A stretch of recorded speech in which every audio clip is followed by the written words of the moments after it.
So students, in our last class under chapter reproduction in organisms, we have learnt what is exactly lifespan and lifespan of different organisms we have learnt.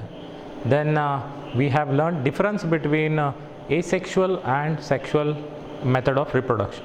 So today let us just recall what we have learnt, then we will take today's concept. Okay, so we will continue discussing chapter reproduction in organisms.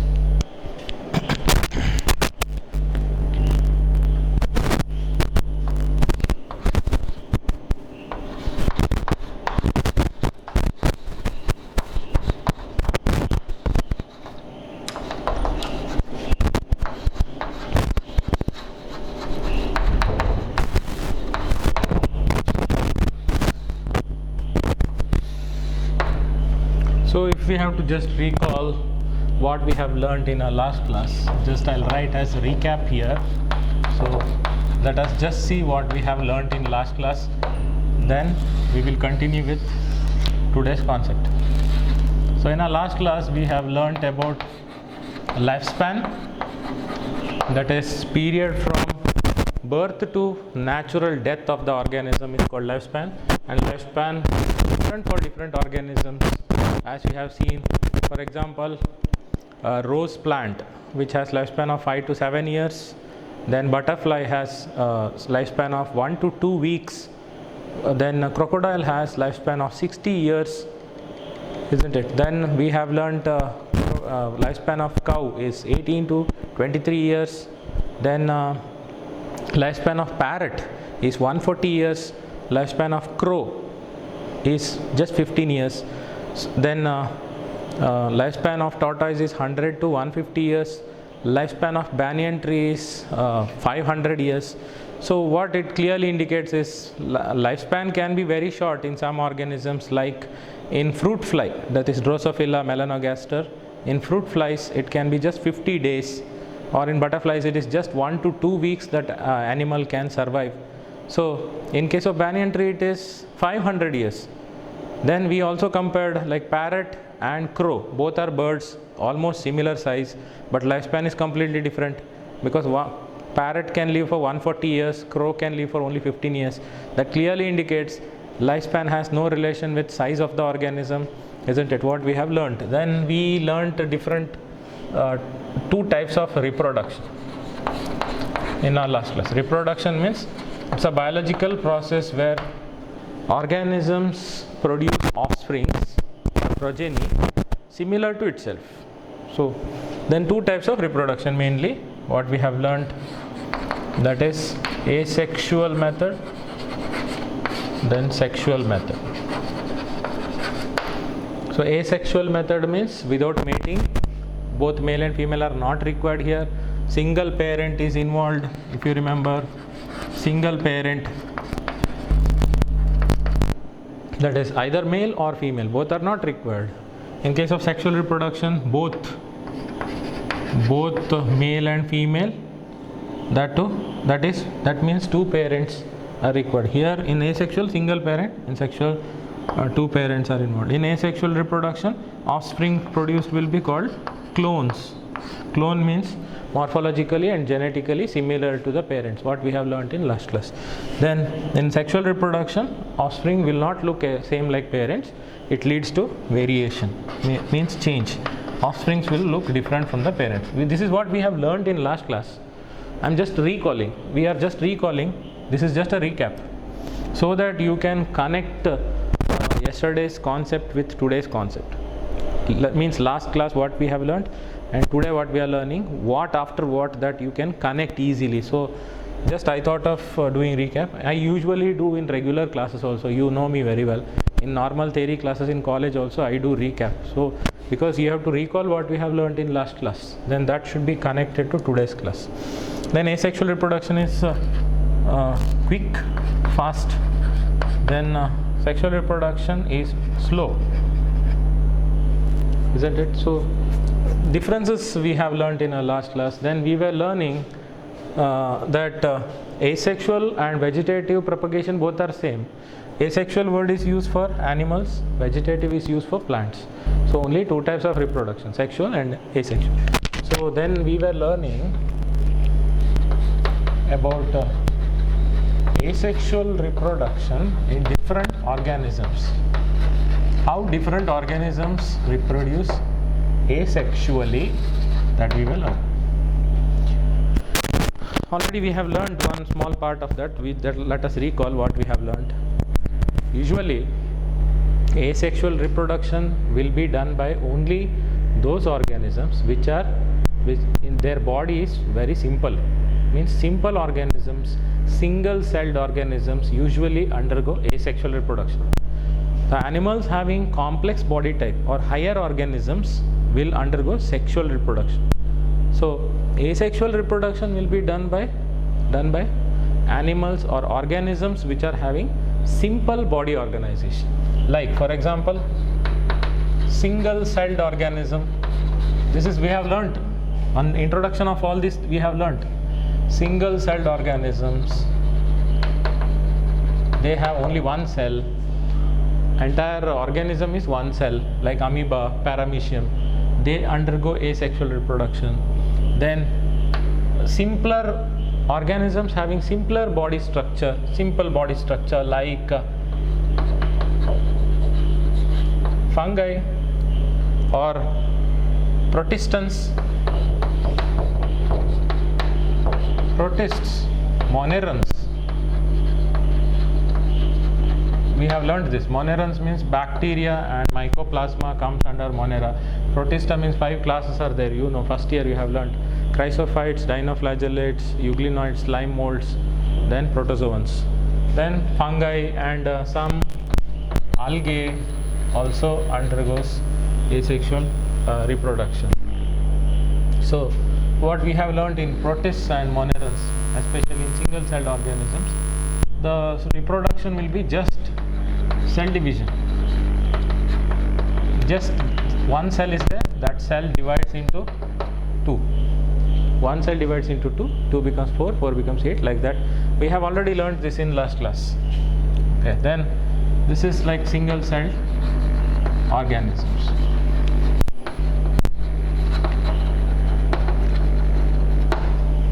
Then what we have seen is fission. Binary fission is one mode of asexual reproduction where single parent is involved. No? Where offsprings will look exactly same like the parent, what we have learned in last class, and offsprings will be called as clone. Definition of clone is morphologically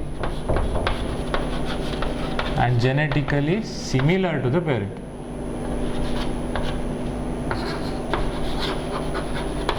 Clone means offspring which is morphologically and genetically similar to parents.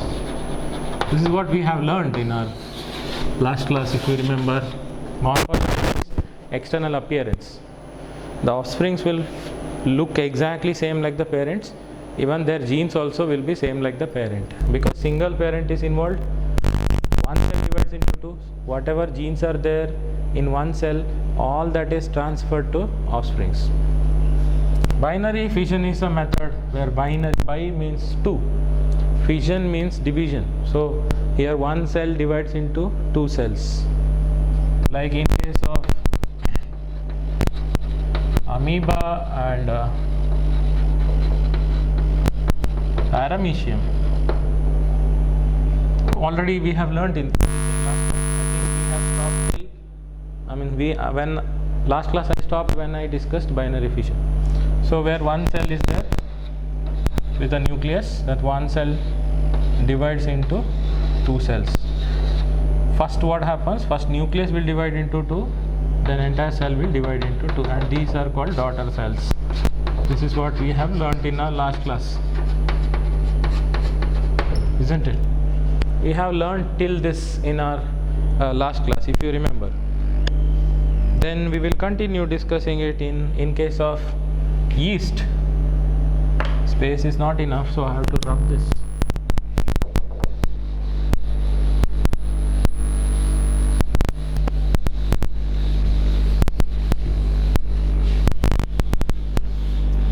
college this problem will not be there because we have two boards on either side.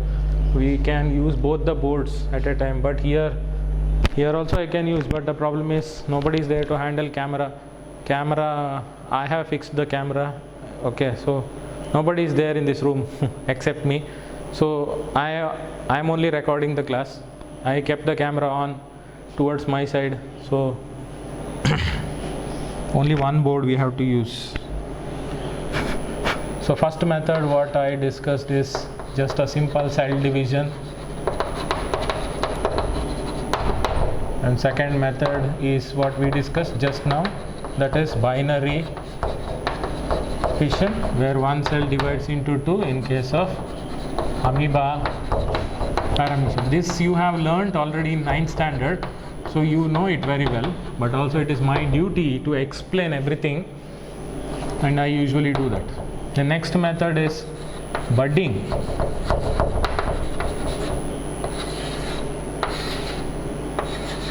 Next method is budding, where in case of yeast, hydra. Yeast, you know, yeast is a unicellular fungus, belongs to Ascomycetes group. Single cell, yeast is single cell. Hydra, which is a coelenterate or cnidarian, that also undergoes budding. Like you can see here, that is, this is a yeast nucleus. One small outgrowth will be formed, the outer layer, what is there, outer layer, that will just grow outwards like this. Okay, that small outgrowth is what we call bud. Even in hydra also, if you remember, hydra structure is like this, which has tentacles. If you remember, it has many tentacles. So here at lower side, one small outgrowth is produced like this, then it produces tentacles like this. So this small outgrowth, where skin is, the outer layer skin is growing outwards like this, and that outgrowth is called bud. So first this bud remains attached to the parent. This is called parent. Now parent produces bud, parental organism produces bud.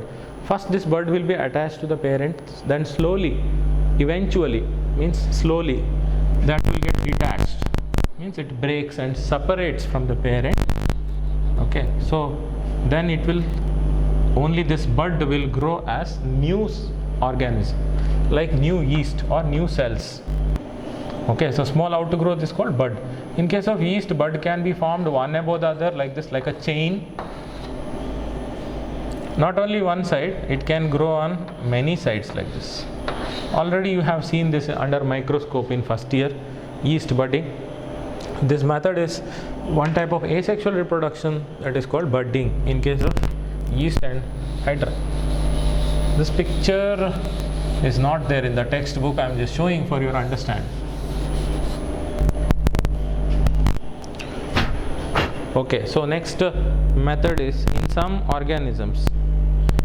organisms, especially what we discussed, paramecium, especially in paramecium, it is not binary fission, it is multiple fission, but it is considered as fission only. Divides, binary, bi means two, one cell divides into two, but in case of paramecium it will be multiple fission.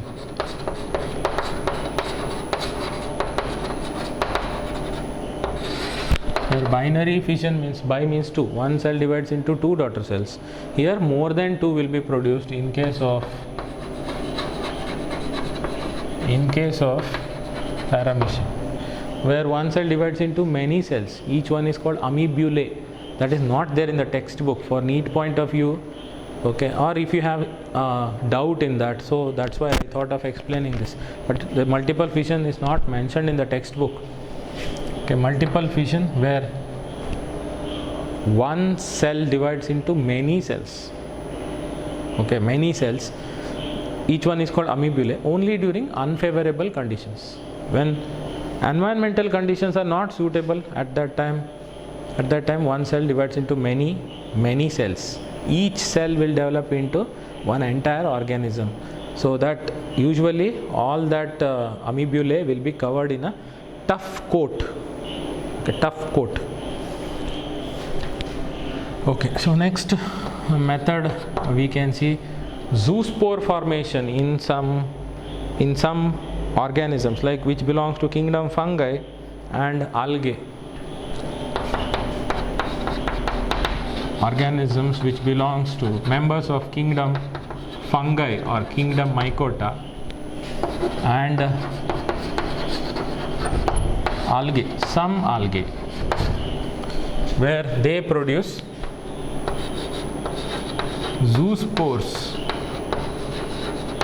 production of zoospores. You already know this.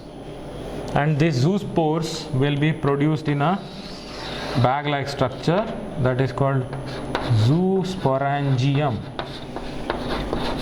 You already know this. You have learnt in first year. You can just recall. But I'll explain in detail. That is my habit. I explain everything in detail. So zoospores will be produced in a bag-like structure called zoosporangium. Why it is called zoosporangium? Because angium means bag. You know, most of the words in biology are derived from Latin and Greek, not English words. Angium means bag-like structure. Sporangium means bag containing spores. What kind of spores they contain? They contain zoospores. So bag containing zoospores is called zoosporangium. Then inside the zoosporangium, many structures will be there like this.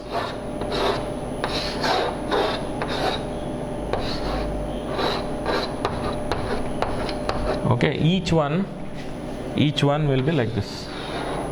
If you look at it, it will have two flagella. This is what we call zoospore. This is motile spore. So it is motile. Motile means it can move, it can swim in water, because algae requires water for their reproduction. So motile means what we call mobile, no? Motile meaning it has ability to move from one place to other place. It can swim because it has two flagella, what you see there. Like how we swim with the help of hands and legs, by beating hands and legs, like that the zoospore has two flagella. It will beat the flagella and it will swim in water. So it is motile spores produced in most of the members of fungi and algae. So this is one method of asexual reproduction. Then in some fungi like penicillium,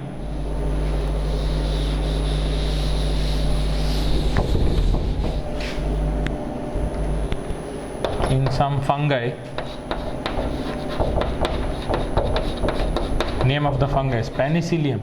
There are different species. This is a genus name, but there are different species like Penicillium notatum, Penicillium chrysogenum, but this species name is not there in the textbook. Okay, Penicillium is a fungi, belongs to Ascomycetes group. They have different type of spores produced. You already know this. In first year we have already learnt. That is called conidia or conidiospores. Conidia or conidiospores. If you remember, the conidiospores, the structure will be like this.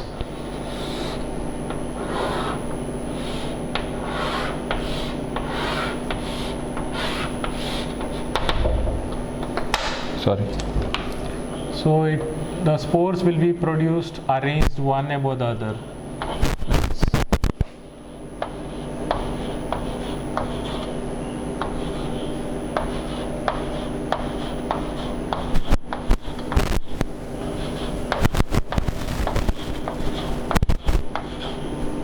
So these are the spores called conidia or conidiospores. If you remember, in case of Penicillium, which is a fungi, it's a fungus. Penicillium, where spores are exogenously formed spores. Do you remember meaning? I told you last year, if you don't remember, I have to make you recall. Exogenously formed spores. The word exo means outside. Exogenously means the spores are open spores, exposed to air, no outer cover. Okay, like naked spores. You see there, the spores are open. They don't have any outer cover or jacket like thing. So if any outer cover is there like this, then it is endogenously formed. Like ascospores, if you remember, the spores will be within a jacket like this, if you remember. So the spores are inside the bag-like structure. Here it is open. So this is endogenously formed. Endo means inside. This is exogenously formed open spores. What happens when strong wind is there? Wind is there. Andre gali bandaga, the wind will carry all these spores. And wherever these spores fall, it should fall on suitable substratum. Suitable substratum means it should fall on the area where penicillium can grow. Suppose it falls on some soil or some area where that area should be suitable for its growth, then the spores will germinate and produce new penicillium, new fungus. So that is a mode of asexual reproduction in case of fungus, penicillium, especially penicillium. And next method of reproduction in case of members of porifera or sponges. This is a special structure which you have not learnt. That is in case of members of porifera, that is nothing but sponges. Phylum Porifera, you know, sponges. Okay, they have a special structure. Okay, that is called gemmules.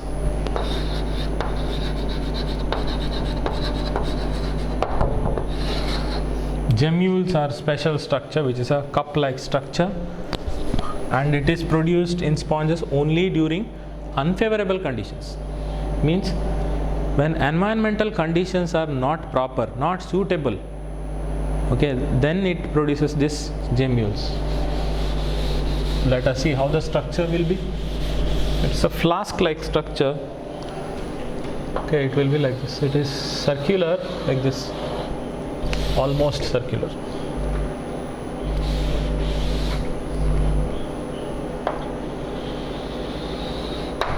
Okay, so it will have one opening here, then the structure will be like this.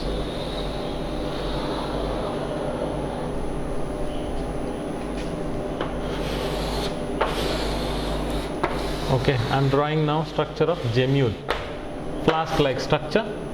Then one opening is there here, opening, one hole or opening is there. Then inside many asexual buds will be there like this. Many asexual buds, like you can say spores also, they are called asexual buds like this.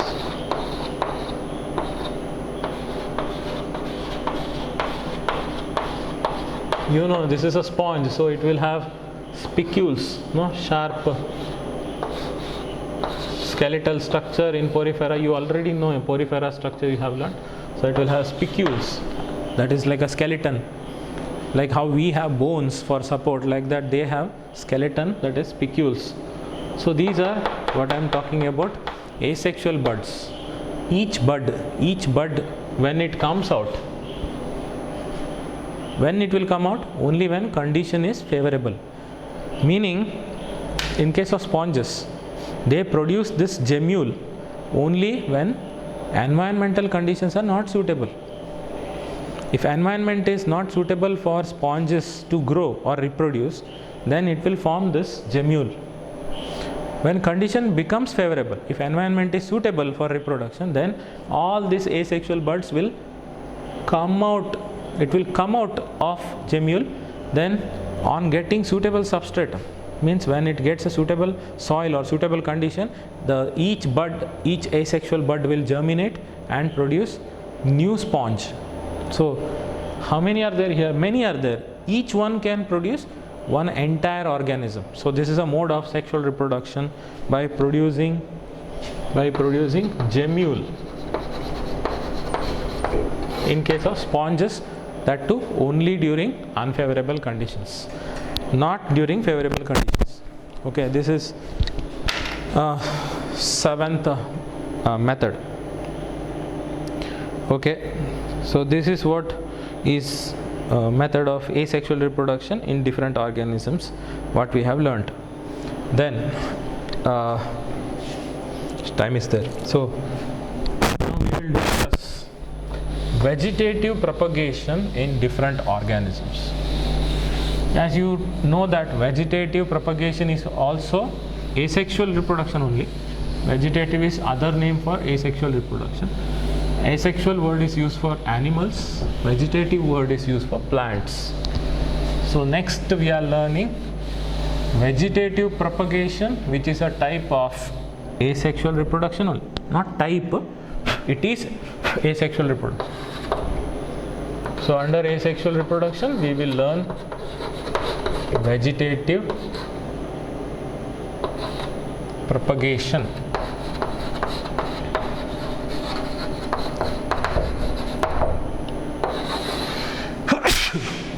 Why I have written below asexual vegetative? Because both are same. Asexual and vegetative method both are same.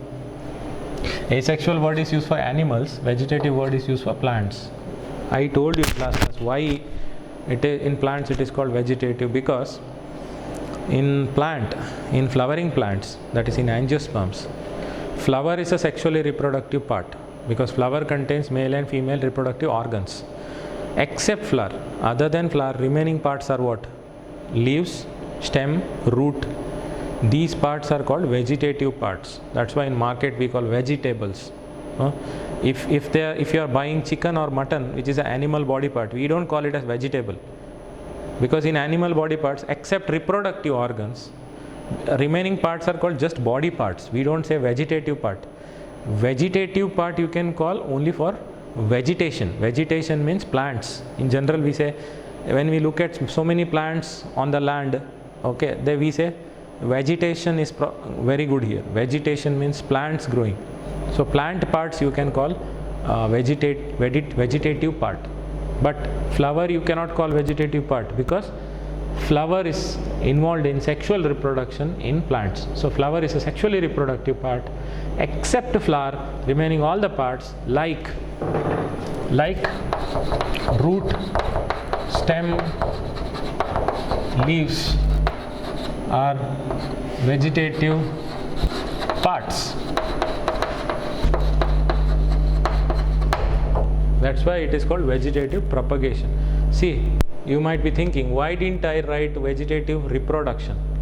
If you say vegetative reproduction, that word reproduction will not be proper word to use here, because we use any one part of this, like root or stem or leaves. Entire part is not required. One small part of root is enough. With that one small part of root we can produce many plants. Like I have one small stem with me, with that I can produce many plants, not single plant, by tissue culture. Plant tissue culture is one method what they use in nurseries, plant nurseries, you know. So that is why propagation meaning multiplication. Like one plant I have, like you think this chalk is one small plant part, with this I can produce thousands of plants in tissue culture, because what I need is just one cell of this stem. I can produce from one cell, I can produce one plant. So I have here thousands of plants, thousands of cells, so I can produce thousands of plants. Propagation means multiplying. I have one, I will produce many. So proper word what you should use is propagation. That is why if root is used or stem is used or leaves are used for producing new plant, these parts are called vegetative propagules. You know this, 10th standard, you have already learnt.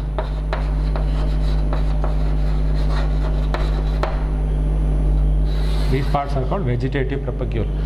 In simple terms, whichever part in a plant except flower, either root or stem or leaves, out of these three, any one, if it is used to produce new plant, then these parts are called vegetative propagule.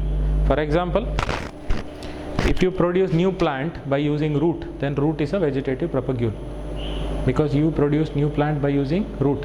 Root is a vegetative propagule. So whichever part of the plant you use to produce new plant is called vegetative propagule. If stem is used to produce new plant, stem is a vegetative propagule.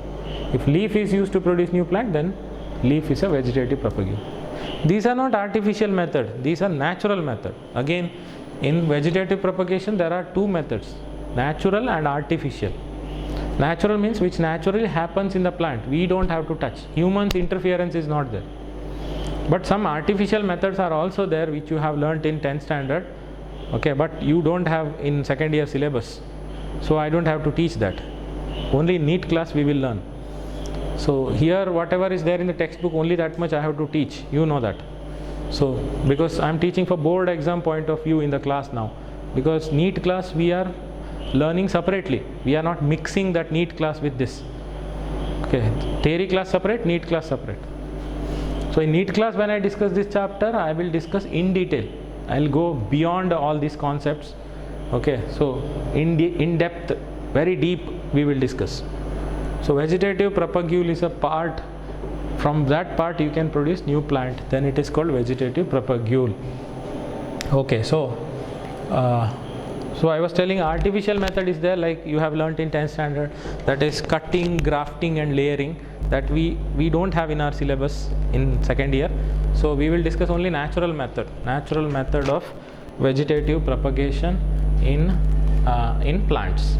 Okay, so like for example, it can be vegetative propagation by root, vegetative propagation by stem, vegetative propagation by leaves.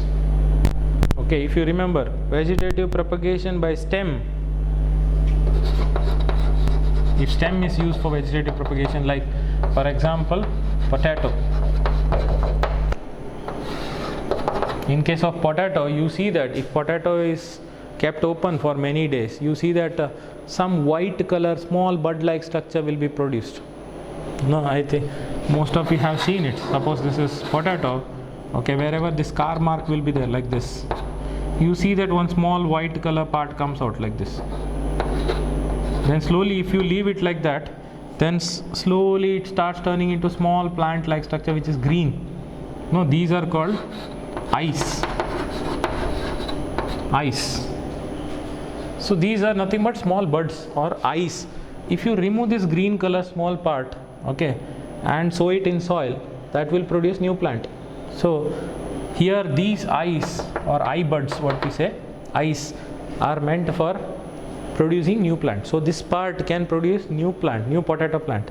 This also can produce new, this produce new, this produce new. It's like how many eyes are there, that many eyes can produce new plants. So that is, and potato is a modification of stem, you know that. This is a stem what we eat. Potato what we eat is, we are eating stem here. Okay, because potato is stem. So it produces eyes, that eyes will be, it can produce new plant because eyes are vegetative propagule. Okay, then in case of ginger, then in case of banana, here modifications of stem will be called by different names, what you have learnt in 10th standard, if you remember. In potato, this kind of modification is called, what it is called? Potato is a tuber. Modification is called tuber. In ginger and banana, it is called rhizome, is a modification. A rhizome is a modification, isn't it? You have learnt it. So in our next class, we will continue discussing vegetative propagation, because vegetative propagation we can't finish in today's class, it takes time, and our camera can record only 45 minutes maximum. After that it will be converted into 2 videos, then I have to join, all that headache is there. So we will learn next method of vegetative propagation in next class. Okay, so keep watching my classes. Thank you.